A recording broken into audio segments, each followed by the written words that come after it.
भारत की पंचवर्षीय योजना आयोग प्रथम पंचवर्षीय योजना। इस योजना में कृषि पर जोर दिया गया था और इस योजना की अवधि थी 1951 से 1956 ईस्वी में। इस योजना में ही भारत को पहली बार कृषि पर जोर दिया गया, इसलिए क्योंकि देश आज़ाद होने के बाद से भारत में खाद्यान्न की बहुत कमी थी, जिसको पूरा करने के लिए ही पहले ही योजना बनाया गया था, जो प्रथम पंचवर्षीय योजना कहलाई और यह कृषि पर ज़्यादा ध्यान दिया गया था। इसके बाद से है दूसरी पंचवर्षीय योजना। दूसरी पंचवर्षीय योजना जो है इस योजना में उद्योग को विकास करने की लक्ष्य रखा गया था और इसके तहत भारत में कई उद्योग की स्थापना की गई थी। इसकी अवधि थी 1956 से 1961 ईस्वी में और इसी के तहत भारत में पहली बार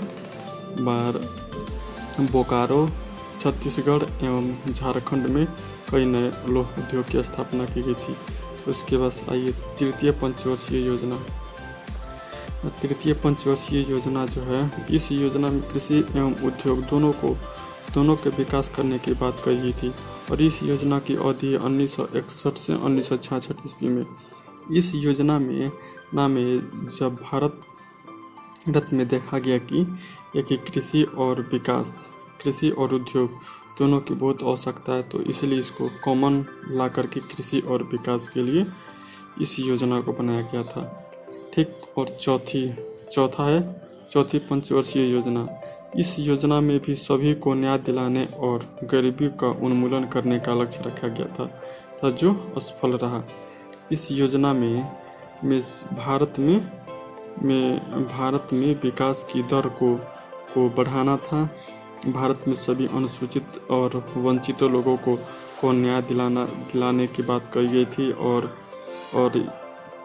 और भारत में गरीबी का उन्मूलन, मतलब कि गरीबी को समाप्त करने की बात कही गई थी, जो कि ये दोनों भी पूरा नहीं हो पाए। इसलिए इस योजना को हम असफल योजना भी मानते हैं।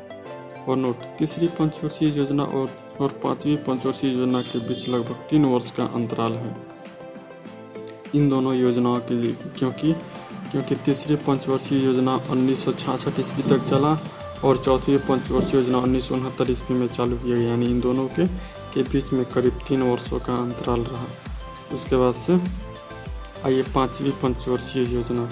अब पांचवी पंचवर्षीय योजना, इस योजना के तहत भारत में गरीबी उन्मूलन करना तथा आत्मनिर्भर भारत बनाना था। इसी के तहत भारत में हरित क्रांति का उदय हुआ और हम खाद्यान्न में आत्मनिर्भर बन गए।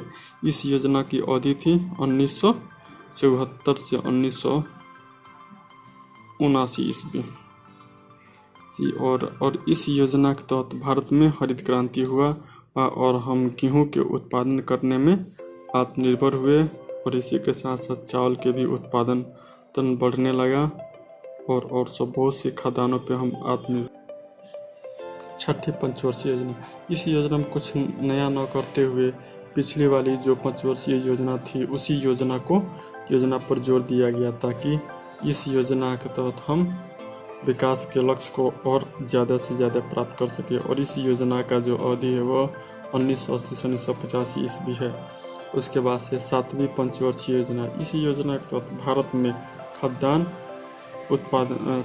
पदार्थों का उत्पादन बढ़ा, रोजगार के नए अवसर ने जन्म लिया और बहुत से नए छोटे और मध्यम वर्गों का उद्योगों को लगाया गया। देश में लगभग सभी वस्तुओं का उत्पादन शुरू हुआ और इस योजना की अवधि थी 1985 ईस्वी से 1990 ईस्वी। और इसके बाद से आ जाइए आठवीं पंचवर्षीय योजना। आठवीं पंचवर्षीय योजना, इस योजना के तहत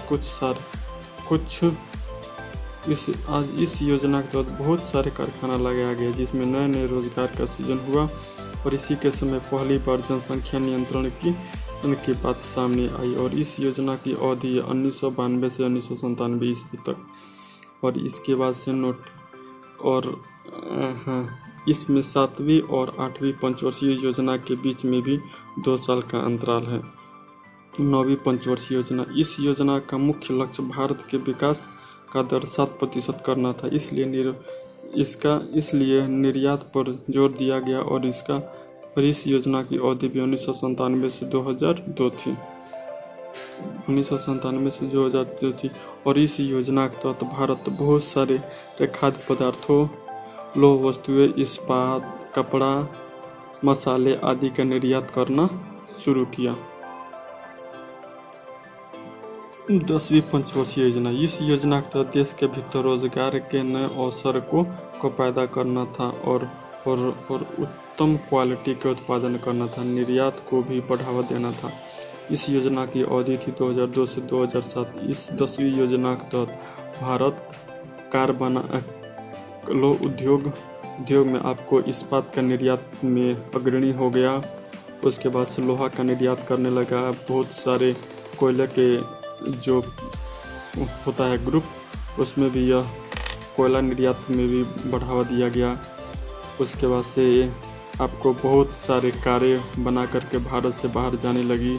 बहुत से खाद्यान्न, चावल, गेहूँ, दाल, तिलहन इत्यादि का भी निर्यात को बढ़ावा दिया गया। उसके बाद से 11 पंचवर्षीय योजना। इस योजना का देश में व्यापार को बढ़ावा देना था और देश के विकास के दर को और तेज कर जीडीपी को और तेज़ी से बढ़ाने का लक्ष्य था। इस योजना की अवधि थी 2007 से 2012 ईस्वी तक। और 12वीं पंचवर्षीय योजना।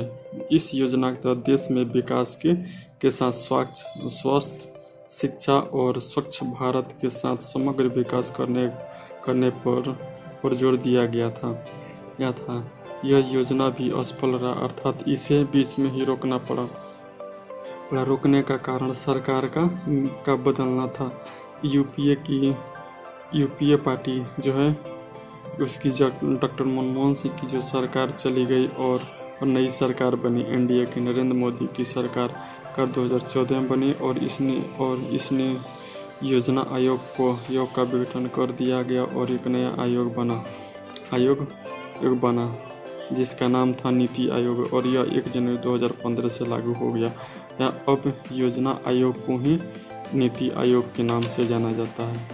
योजना आयोग जो पहले योजना बना करके उस पर बजट भी देती थी कि किस योजना पर कितना रुपया और किस टाइम में खर्च करना है।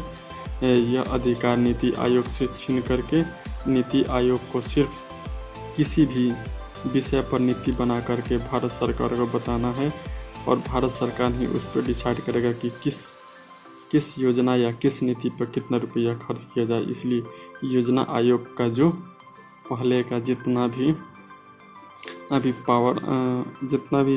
बजट पर या पैसा को लेकर जितना अधिकार था उसको समाप्त कर दिया गया और नीति आयोग बनाया गया। जो नीति आयोग सिर्फ नीति ही बना सकती है, उस पर पैसा या बजट बनाने का अधिकार नहीं है। इस वीडियो को पसंद आए तो लाइक करें, इस चैनल को सब्सक्राइब करें और सब्सक्राइब करने के बाद बेल आइकॉन को दबा लें और अपने दोस्तों के साथ भी शेयर करें। धन्यवाद।